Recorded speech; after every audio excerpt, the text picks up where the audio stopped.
Teka. Akin to ah. Yung pinasa ko sa office ni boss. Love, ibalik mo nga yan. Baka parehas lang yan ng folder mo. Tsaka, paano naman mapupunta dito sa bahay ni Chris ang folder mo?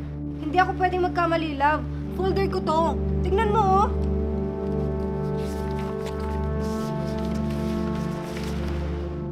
Sandali lang at magpapaliwanag ako. Paano napunta sa'yo ang folder na to, pare?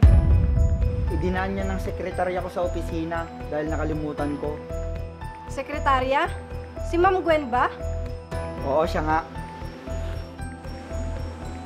Teka, pare. Ibig sabihin ikaw ang boss namin? Paano nangyari yon?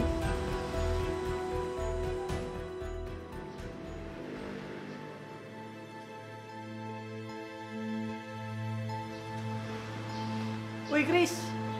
Jacob! Hindi mo na ako naalala? O Jacob, ikaw pala. Kumusta ka na? Ito, Chris. Isa ng manager sa pinapasukan ko. Talaga pre? Congrats! Asensado ka na. Oh, ikaw, Chris. Kumusta ka na? Ito, okay lang naman.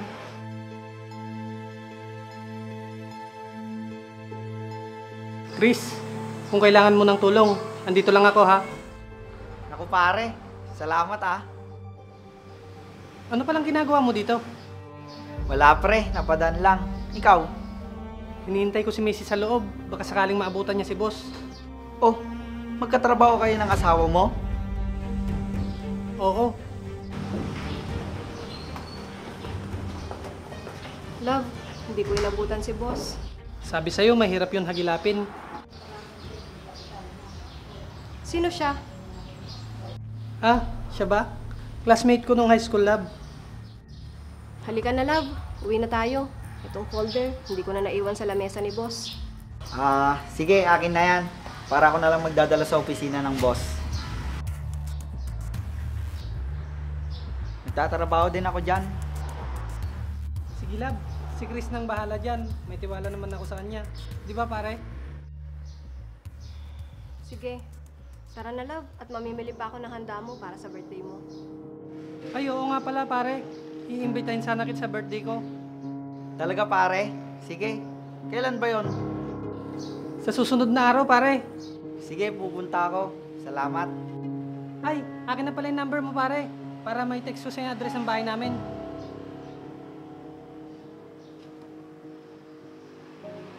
Ito pare.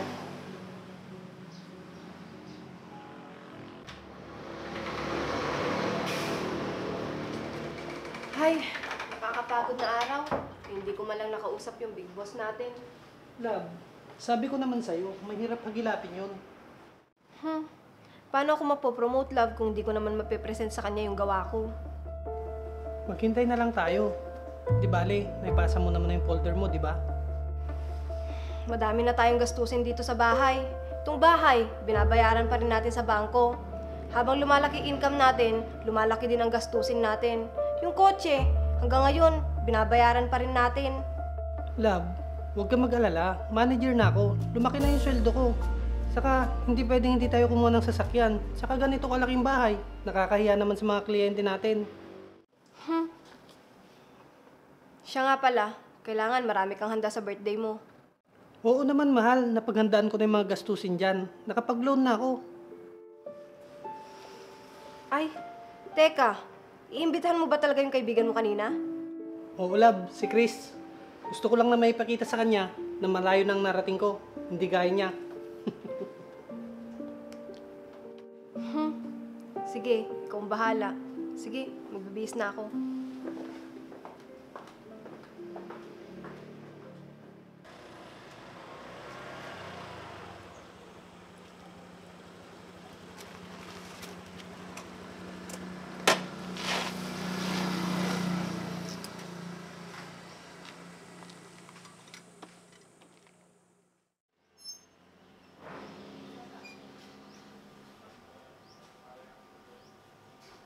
Naku, bakit kasi inimbita pa to ng asawa ko? Love, andyan na si Chris. Chris! Liga, pasok ka!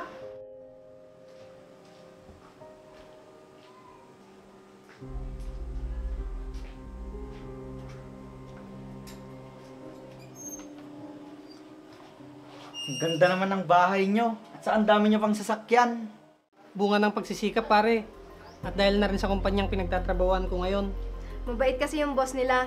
Hindi mahigpit at galante sa bonus. Oo nga, ang swerte ko nga at nakapasok ako sa kumpanyang yon. Matalino ka kasi, love. Chris, tara na sa loob.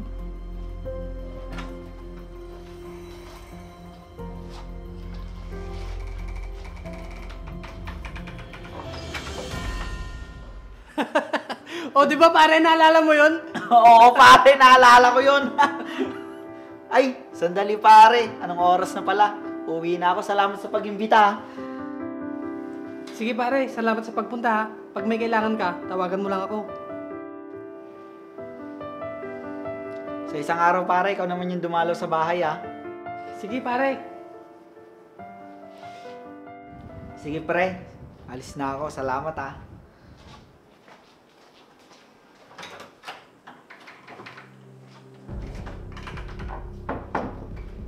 Ano? Pupunta ka ba talaga sa bahay nila? Hayaan mo na, love. Nakakahiya naman kung hindi tayo pupunta. Eh baka mamaya, barong-barong lang yung bahay ng kaibigan mo. Magasgasan pa yung kotse mo. Basta, makisama ka na lang. Diyan ka na nga.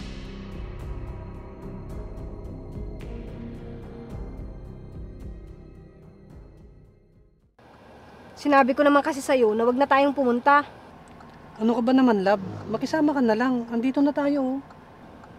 Oh, ayan na si Christian, oh. Mukhang maayos naman yung bahay nila. Sa bagay, pwede na. Pero saglit lang tayo dito ah.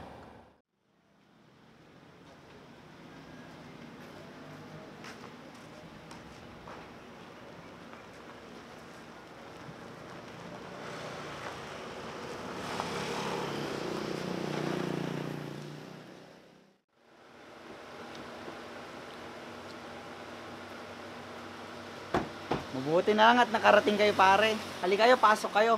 Magpasensya nyo na itong bahay namin ha. Halika kayo. Upo muna kayo. Ah, pre. Asan pala yung asawa mo? Andun pre sa kusina. Nagluluto. Wala ka bang katulong? Naku, ayaw ng asawa ko. Gusto niya siya yung nag-aasikaso dito sa bahay.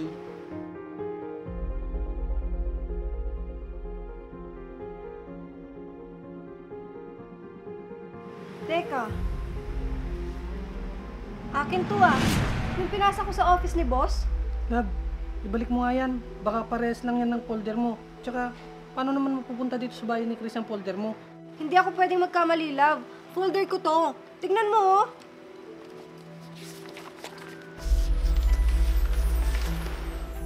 Sandali lang at magpapaliwanag ako. Paano napunta sa'yo ang folder na to, pare? Idinaan niya ng sekretarya ko sa opisina dahil nakalimutan ko. Sekretarya? Si Ma'am Gwen ba?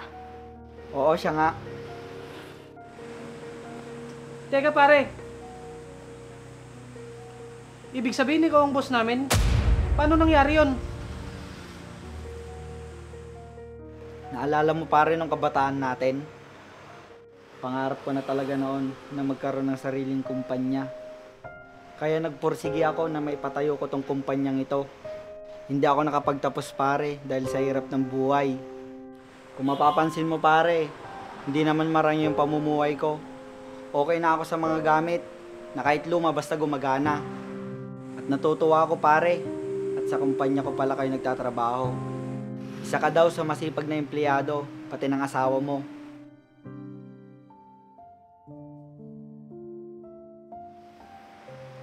Nakakahiya naman, pare. Pare pa bang itatawag ko sa'yo o boss na? Ikaw pala yung boss namin na hindi nagpapakita madalas sa opisina. Ayoko kasing umiba ang tingin sa akin ng mga tao pag nakilala na nila ako. Naku, nakakahiya naman. Ikaw pala yung boss namin. Yung folder mo pala, aprobado ko na. Bukas pagpasok mo ng opisina, yung sekretarya ko na yung magsasabi sa'yo. Naku, salamat boss. Ay, Chris pala. Boss, ay pare, mauna na pala kami. May asikasuhin pa kasi kami para bukas sa opisina. Sigurado kayo? Naganda pa naman yung misis ko. Ay, sige, sige. antayin na lang namin. Hintayin niyo ako dito. Ihanda ko lang yung pagkain sa kusina.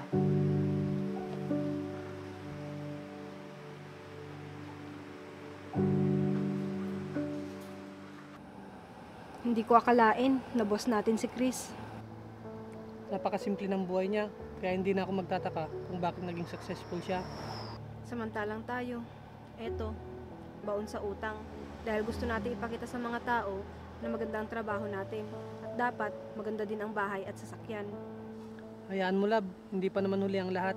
Kaya pa naman nating baguhin ang mindset natin. Pwede pa naman tayong mamuhay ng simple at payapa, gaya ng boss natin. Oo nga, love. Hindi natin kailangan ipakita sa mga tao ang pagkakaroon ng magandang buhay.